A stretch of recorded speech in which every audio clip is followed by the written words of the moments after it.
La conspiración de la masonería eclesiástica en el vértice de la Iglesia. Las consecuencias de la infiltración secreta de la masonería en la Iglesia.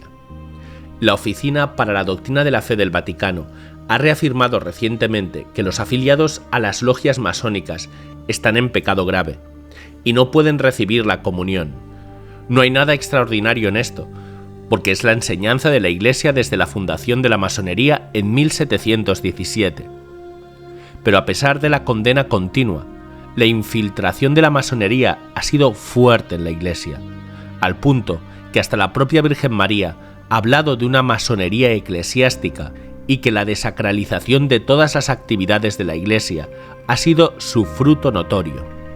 Aquí hablaremos sobre cómo la masonería ha infiltrado la Iglesia hasta formarse una masonería eclesiástica, cuál es la evidencia de que esto es una operación de gran envergadura y no algo fortuito, cuáles son los frutos que esa infiltración está dejando y por qué la declaración del Dicasterio para la Doctrina de la Fe tendrá poco efecto.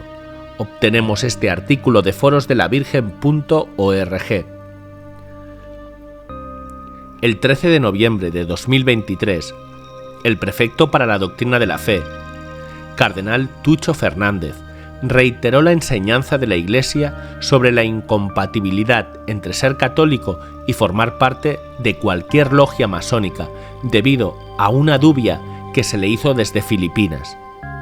Dijo que rigen las disposiciones de la Declaración de 1983, promulgadas por el entonces Cardenal Ratzinger, que establecía que los fieles que se inscriben en asociaciones masónicas se encuentran en estado de pecado grave y no pueden recibir la Sagrada Comunión.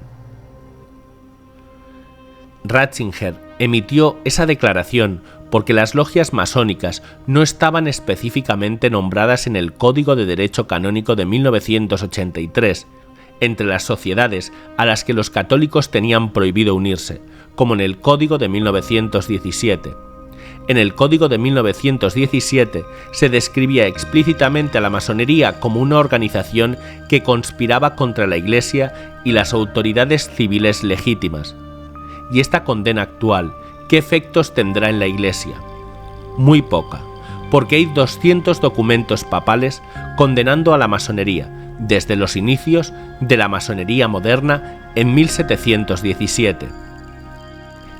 Y en ellos se dice que las sociedades masónicas intentaban derrocar violentamente a los estados papales, pero que la verdadera amenaza provenía de la filosofía masónica del indiferentismo religioso y de la promoción de lo que hoy llamaríamos secularismo. Pero a pesar de estas condenas, la masonería se ha extendido fuertemente en la Iglesia, en secreto, y gran parte de sus postulados han triunfado en la pastoral de la Iglesia hoy. El objetivo central de la masonería es instalar un solo sistema económico mundial, una sola cultura mundial y un solo gobierno mundial, basado en una sola religión mundial que dará la justificación espiritual y de conciencia para esta gran operación. Su trabajo es disminuir todas las religiones para promocionar una sola espiritualidad genérica, vaga, pero que no afecte la moral de la época. Pretende llevar a los hombres a desobedecer los mandamientos de Dios y coloca en su lugar otras metas y especialmente al mismo hombre en el lugar de Dios. Y todo esto con una impronta explícitamente anticatólica. En los grados más altos del rito escocés se le presenta al candidato ornamentos sacerdotales católicos y un crucifijo, y éste deberá pisotearlos diciendo: «Abajo el impostor». Estas cosas se saben por exmasones arrepentidos y por infidencias, pero los masones lo niegan, ya que su avance se basa en el secretismo. Los grados más bajos no tienen ni idea de lo que sucede en los grados más altos y se irán enterando en la medida que ascienden en la escala.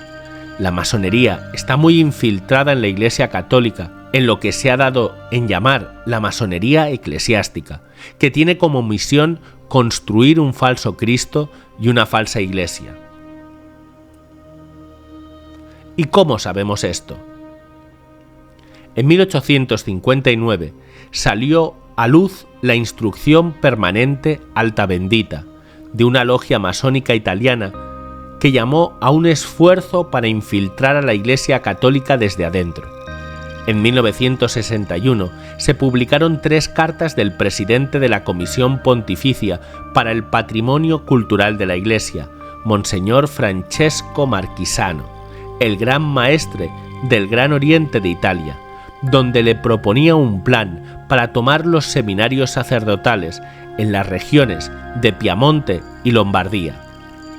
Y en 1978, el abogado y periodista de investigación italiano Mino Pecorelli publicó una lista de 120 cardenales, obispos y sacerdotes del Vaticano de alto rango que identificó como miembros de una logia masónica, incluyendo sus nombres, fechas de ingreso a la masonería, números de código y nombre en clave. Esta fue la infiltración de una sola logia, la Propaganda Due.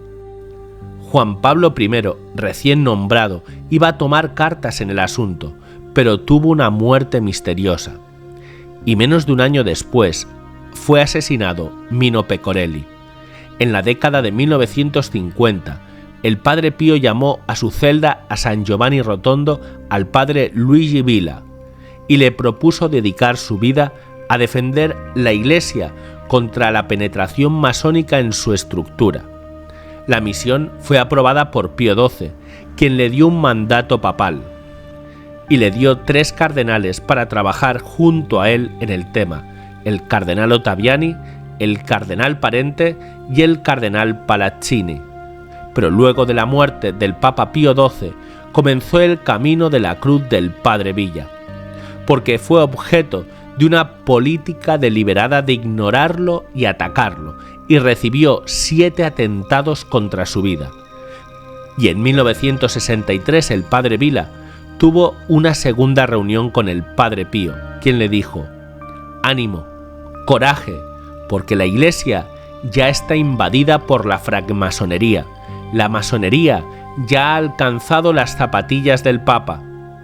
Mientras, en 1989, la Virgen María reveló al padre Stefano Gobi que la masonería es la bestia negra con garras de oso y fauces de león que aparece en el capítulo 13 del libro del Apocalipsis en la Biblia, operadora del maligno en la tierra, y que la bestia con 2 cuernos, semejante a un cordero, indica la masonería infiltrada dentro de la Iglesia, la masonería eclesiástica.